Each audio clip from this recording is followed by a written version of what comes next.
안녕하세요. 선인나 천식이요. 안녕하세요. 그러니까 10년도 더 넘은 일인데요. 그때는 회식을 하던 날이었습니다. 회사 술자리가 길어지면서 술에 자신 있던 저도 조금씩 술에 지기 시작했고 정신이 막 몽롱해지고 다리까지 후들거려서 아유 이젠 못 버티겠다 싶을 그때 그제서야 술자리가 끝이 났습니다. 김대리, 대리 불렀지? 아 대리요 과장님 어? 글쎄요 저 말고 또 대리가 있을까 그죠 과장님? 이런? 아니, 김대리 취했어? 아니 저 하나 더 취했는데요. 어? 예, 회사에서 5년 동안 대리하면서 술까지 취하면 안 되죠. 제가 정신력으로 여기까지 버티는데 박 대리도 이제 과장 달아서 박 과장이고 박 과장이면 계속 정 과장이고 옆부서 그 강 대리도 어제부로 강 과장 되는데 저는 안 지나서 나 김 대리입니다. 애매한데? 이 말이 긴 거 보니까 취하지 않은 것 같기도 하고 취한 것 같기도 하고. 그래서 좀 똑바로 서봐 좀. 예, 대리 불러 어쨌든. 어? 김 대리가 대리를 부르면 대리의 대리니까 대대리가 되나? 아, 취했네.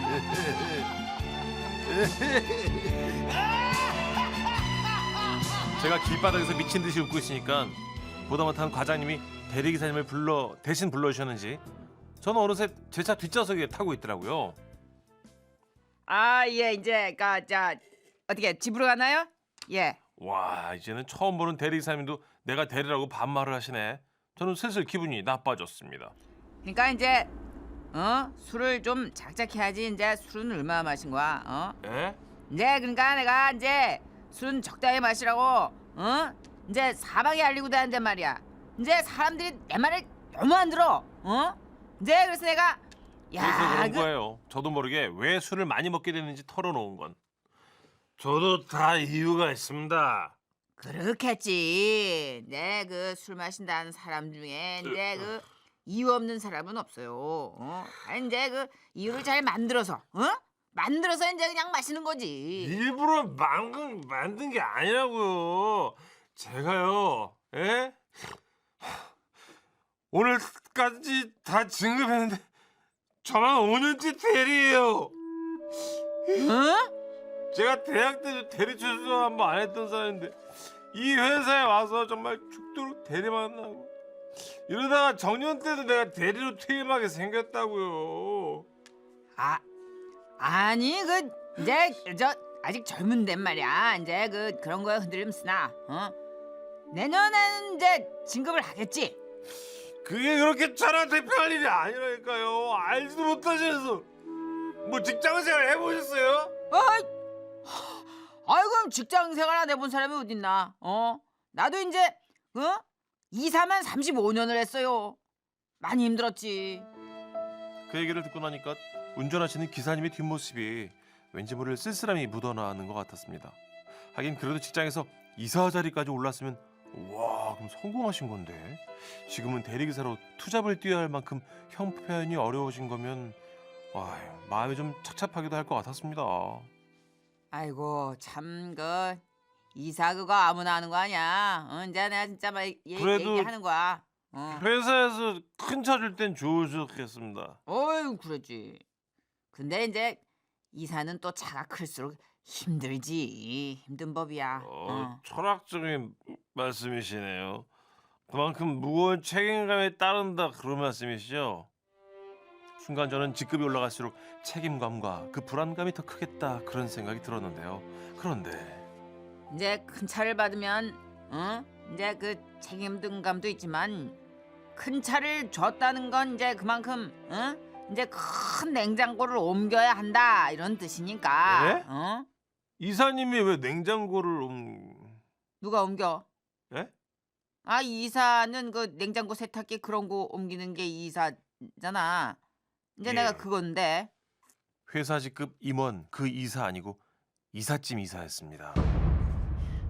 그래도 뭐 난 이제 그 이사 생활을 하면서 딸도 잘 키웠고 이제 여한은 없지. 어떻게 이제 술은 아직 안 깬 거지? 예. 그 저쪽 편의점 있는데 이제 그 숙취 해소제 한 병 사다 줘. 아니요. 이제 기다려봐. 이제 그러면서 기사님이 내리셨는데요. 그때부터 기분이 확 나빠진 겁니다. 아니 제가 원치도 않았는데 왜 편의점 앞에 차를 세우시는 거예요. 이건 안 되겠다. 컴플레인 걸어야겠다. 그렇게 생각하고 있었는데 그때 차 문이 열리더니 찬바람이 확 밀려 들어왔습니다. 어휴, 아, 어휴. 아. 아이 사람아, 저 여기서 자면 안 되지. 자, 나중에 누굴 괴롭히려고? 자, 이제 일어나. 이거 먹고 정신 좀 차려봐. 어? 아이, 저 귀찮아. 내버려 두세요. 그래, 아까부터 이제 참고 있었는데요. 반말하신 것도 그렇고 제 차를 편의점에 막 허락도 없이 세우시는 것도 그렇고 아무리 오지랖 넓은 사람에도 제가 지금 그거 맞춰드릴 기분이 아니라니까요. 아이, 자 정신을 차려야 진짜 집에 들어가지. 또 반말하시네. 제가 정신이 차이건 말건 도대체 기사님 뭔데 자꾸 이러라 저러라 하시는 거예요. 아이, 저 아직도 나를 못 알아보는 거야? 모릅니다. 왜요? 뭐 누구신데요? 네 장인이야. 에? 순간 오락가락하던 정신이 번쩍 뜨면서 눈을 뜨고 그분을 자세히 들여다봤는데 모자를 벗으시니까 양 미간에 깊은 주름과 다부진 체격 그리고 그 매서운 눈이 우리 장인 어른이 맞았습니다. 아니 잠깐만, 장인 어른께서 여기 어떻게... 정말 기억이 안 나? 사건의 개요는 이랬습니다. 또 진급에서 낙방한 저는 술에 취해 장인어른에게 전화를 걸어서 하소연을 했고 장인어른은 제가 걱정이 돼서 계속 술자리가 어디냐 장소를 물어보셨다고 하네요. 하지만 술에 취해서 제가 전화를 못 받자 부자님이 제 전화를 대신 받고 식당 주소를 알려주셨다고 하는데요. 그 후에 걱정되신 장인어른이 직접 저를 데리러 오신 거였죠? 아이, 정이가 이제 자네 술 마신 거 알면 또 난리 칠 거라고. 어? 이제 정이 그 화나게 하면 이제 그 뱃속에 있는 아기한테도 좋을 게 없다는 거 알잖아. 그랬습니다. 당시 저는 결혼 2년 차였고 제 아내는 당시 임신 7주였거든요. 그래서 아내에게 술은 일절 안 마신다며 다짐을 한 상태였는데 그걸 장인어른도 알고 계셨던 거죠. 그전에도 가끔 술 친구가 되어주시곤 했던 장인어른은 이대로 집에 들어가면 임신 중인 딸에게도 좋지 않을 것 같아서 어떻게 해서든 술을 좀 깨워서 보내려고 하셨던 거였습니다. 네, 이제 술이 아직 덜 깬 것 같으니까 여기 초등학교 운동장 좀 돌고 가자고. 이제 그 한 10바퀴 정도 돌면 정신이 확 날 거야. 그날 텅 빈 운동장을 장인어른과 함께 돌며 아이고. 술도 깨고 진급 못한 서러움도 풀고 아기 아빠로서 열심히 살아야 할 이유도 듣고 뭐 그러면서 심길전하던 생각이 납니다. 언제나 제 편이 되어주시고 제 비밀 이야기도 들어주시던 장인어른 그날 정말 감사했습니다. 보고 싶다는 말도 꼭 전하고 싶은데 이제는 멀리 떠나셔서 뵐 수가 없습니다. 장인어른 저희 잘 보고 계시죠? 이 사회가 장인어른 많이 사랑합니다.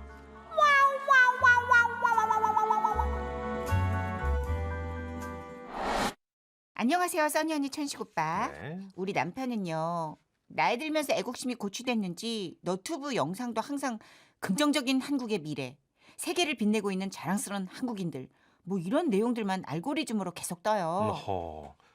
나는 가슴에 애국심이 차오르면 기를 충전받거든. 외국인들이 한국인에게 감동받으면 기분이 한껏 올라가는 그런 스타일이야. 그래서 뭐 말리지 못했는데 어느 날 진짜 말려야 하는 사건 하나가 생겼습니다. 최근에 왜 세계를 강타한 노래가 하나 있었잖아요. K-팝 데몬헌터스에 나왔던 골든이어. 알죠? 그쵸, 이 노래죠. 너무 유명하죠. 네, 남편은 세계를 강타한 이 노래에 과하게 열광하며 마르고 닳도록 불러댔는데요. 그러던 어느 날 남편과 자주 가는 단골 국밥집에서 밥을 먹고 있었어요. 근데 중국인 손님 6분이 들어와 저희 옆 테이블에 앉으셨습니다. 네 뭐 먹라 잘하라. 我是讲国밥, 手有饭饭, 是个国밥, 손살国밥, 선지国밥, 땡기 땡기. 부시 네 걸레 먹으면 배 터진다 라고. 여보, 중국 분들인가 봐. 관광하나? 그치 중국이 맞지? 어. 안 되겠어. 한국의 친절함을 보여줘야지. 뭐 하려고? 헬로. 나이스 투 미트 유. 남편은 갑자기 밥 먹다 말고 영어로 인사를 건네는 거예요. 그리고 그 중국 분들은 다행히 뭐 영어를 꽤 잘하시더라고요. Let me introduce myself. My name is 문천식. Oh, hi, nice to meet you, 천식. No. 천식. 천식. No. 천식. 천식. No. 자. 천식. Yes. Okay. 아니지. 하다 말면 어떻게 정확하게. 천식. 사실 다른 아내들은 이 정도까지 가면 남편을 말렸을 거예요. 하지만 초초초 외향적이고 애국심까지 뿜뿜 넘치는 남편은 외국인에게 말을 거는 것이 일상이었기 때문에 저는 뭐 그러려니 하면서 계속 제 식사를 이어갔죠. 그런데 그때였습니다. 갑자기 엥? 남편이 의자에서 일어났고 갑자기 한 손을 주머니에 푹 찔러 놓고 다른 한 손은 발에 스텝을 딱딱 맞추면서 골든을 부르기 시작합니다. Mama, you know, 나는 gonna be golden. We are 끙끙거리는 voices. 거지. 영원히 깨질 수 없는, you know. 창피해. 창피해. 너무 창피해. gonna be golden. 어머 어떻게 거마비를 달라고 그래. 어머 이게 뭔 날벼락 같은 시츄에이션이냐고요. 아니 뭔가 나름 뭐 최선을 다하는 것 같았지만 계속 고마비만 하고 노래는 난장판 그 자체였고 그렇게 남편 노래가 끝이 났습니다. 뭐 아이돌 엔딩 웬 말이야? 식당이 조용하고요. 아무도 리액션이 없었어요. 여보 괜찮지 않았어? 밥 먹어. 창피해 죽겠으니까. 아니 골든 노래를 모른다잖아. 빌보드 차트에서 1위 됐는데 그걸 내가 지금 열심히 불러준 거 아니야. 저분들이 먼저 불러달라 했어. 골든이 무슨 노래냐고. 그리고 박수도 안 치냐 쟤네. 조용히 하라고. 깍두기 국밥에 쏘다 붓기 전에 그냥 밥 먹어 조용히. 근데 이상하네. 중국 어느 지역에 와서 왔지? 왜 골든을 모르지? 그게 골든이야 거마비지? 아니 거나비 골든. 돈 달라 그러니까. 아무리 중국 분들이 그 노래를 모른다 해도 남편이 꼭 그 식당에서 그 노래를 불러야만 했을까요? 포테이토를 했어야 되나? 오택동은 알 수 있겠다. 중국 실력이나 노래 실력이나 대단한 모를까. 아니 변변찮은 실력으로 도대체 왜 why 남편에 대한 이해의 폭을 아주 많이 넓혔다고 자부했는데 아하. 저는 갈 길이 아직도 먼가 봅니다. 저처럼 느닷없는 노래에 많이 당황하신 분 또 계실까요? 여기 있습니다. 예, 그러니까 이게 벌써 한 40년은 좋게 지났을 겁니다. 예, 당시엔 저는 세상 물정 모르는 또 아무것도 모르는 그 시골 오지에 사는 촌뜨기 소년이었는데 어느 날 제게는 둘도 없는 동네 친구 경수가 이러는 거예요. 내가 외갓집 갔다가 알게 됐는데 서울 애들은 고래잡이란데. 고래잡이? 조용히 해. 쉬. 우리도 그걸 해야지 서울 아이들처럼 세련돼 줄 수 있어. 우리도 서울 아이들처럼 살아봐야지 한 번은. 안 그러냐? 하지만 당시에 우리 마을엔 포경수수라는 병원이 없었기에 우리는 완행버스를 타고 읍내로 고래사냥 원정길에 올랐습니다. 그렇게 얼마나 달렸을까요? 1시간 넘게 털털거리며 도착한 읍내의 의료원. 우리는 접수를 마치고 덜덜 떨리는 다리를 부여잡고 이름이 호명되길 기다리고 있었습니다. 그리고 잠시 후 김광수 학생은 이쪽 수술실로, 정선식 학생은 그 옆 수술실로 들어가세요. 그렇게 저는 바지와 팬티를 벗고 수술대 위에 눕게 됐어요. 일반적이지가 않나요? 네? 시간이 좀 걸리겠어.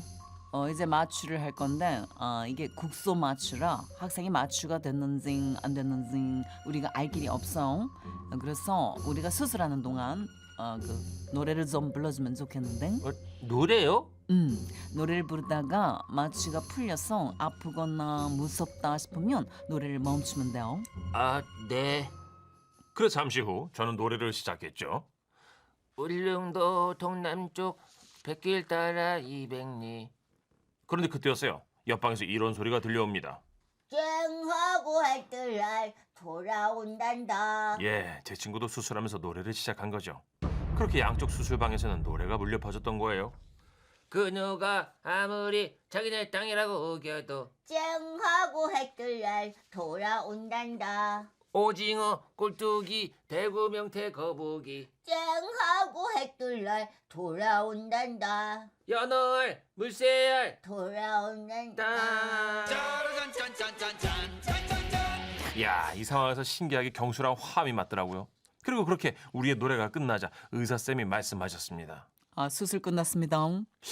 지금 생각해보면 야. 우리가 너무 긴장해서 노래를 부르라고 시키셨던 것 같은데 뭐 어쨌거나 포경수술하다가 노래한 사람은 아마 우리밖에 없을 겁니다. 오래전이지만 당시 저의 수술을 집도해주신 박광철 의사선생님께 진심으로 감사드리며 제 사연을 끝까지 읽어주신 두 분께도 감사의 인사를 전합니다.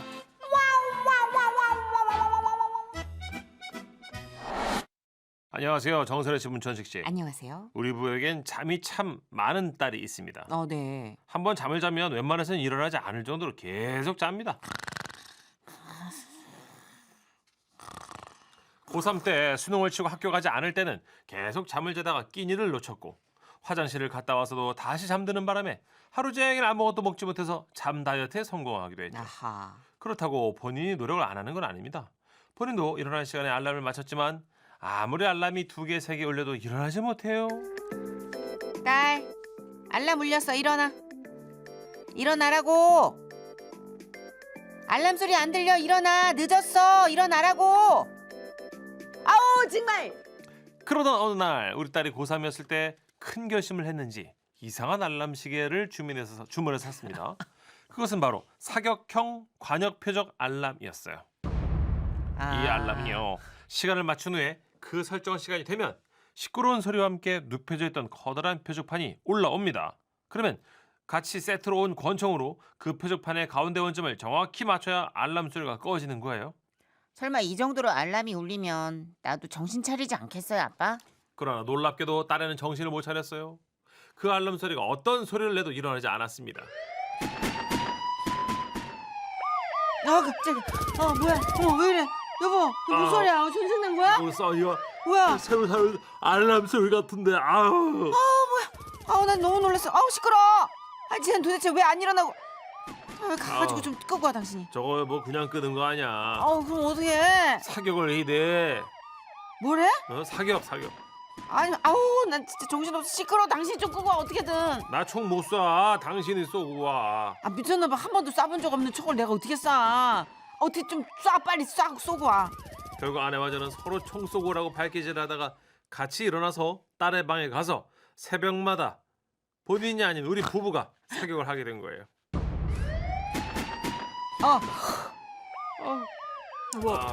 여보, 총 줘봐. 아이, 해봐.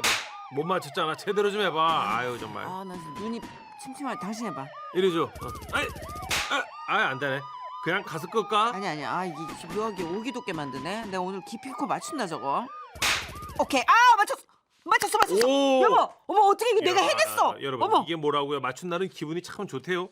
그러나 가장 힘들 때는 시험 기간이었는데 딸에는 학교 후에 새벽 공부하겠다며 오자마자 잠을 잡고 새벽 3시 그 알람이 울리면 딸에는 자고 우리만 일어났어요. 아유 진짜 미치겠네. 여보 총 줘. 여기. 오케이 됐어. 이제 애 깨워. 이 일화를 얘기하면 딸아이는 배꼽을 잡고 웃지만 우리 부부는 웃을 수만은 없었던 매우 피곤했던 추억이네요. 혹시 그 저희 딸처럼 알람 소리도 못 일어나는 사람 또 있나요? 여기 있습니다. 저희 이모부 얘기를 좀 해드릴까요? 휴가 때 저희 이모 집에 놀러 갔거든요. 근데 이모부가 느닷없이 말씀을 하시는 거예요. 나는 이제 내일부터 아침형 인간이 되고자 하니까 이제 다들 말리지 말어. 아침형 인간 같은 소리 하고 있네. 듣다 이렇게 재밌는 헛소리는 처음 듣는다. 내가 그 소리를 한두 번 들었는 줄 알아. 이제 이번엔 그저 진짜라니까. 됐어. 그러면서 이모부는 벽걸이형 달력에 미라클 모닝 프로젝트 시작이라고 표시까지 해두셨는데 이게 근데 이제 문제는 알람이었어요. 이모부는 스스로 일찍 깨어나는 법 같은 거를 전혀 모르는 분이었어요. 이모부, 그래서 어떻게 일어나시려고요? 걱정 마. 이제 저 휴대폰에 알람 이제 다 설정해놨어요. 그래서 제가 이모부 휴대폰을 봤죠. 와, 알람 설정이 15개 돼 있었어요. 자, 봐봐. 이제 4시 55분 오고 5시 1분, 5시 3분, 5시 5분, 10분, 다시 15분, 다시 20분. 잠깐만요. 그러니까 4시 55분부터 1분 5분 간격으로 7시까지 있네요. 그렇지. 이제 이렇게까지 하는데 설마 내가 사람이면 일어나겠지, 그지? 안 그래? 그러나 우리 이모부는 사람이 아니셨나 봐요. 안 일어나시더라고요.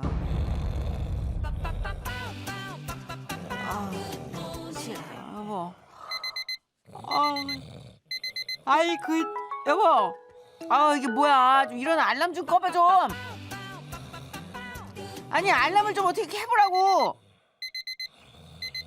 미쳤나봐. 진짜 저렇게 맞춰놨으면 좀 일어나야 될 거 아니야. 뭐 한 소리에는 반응을 해라 좀. 괜찮아. 이제 5시 10분에 이제 다시 울릴 거야. 뭔 소리야 지금 6시 15분이야. 결국 그날 우리 이모부요 10시에 일어나셨어요.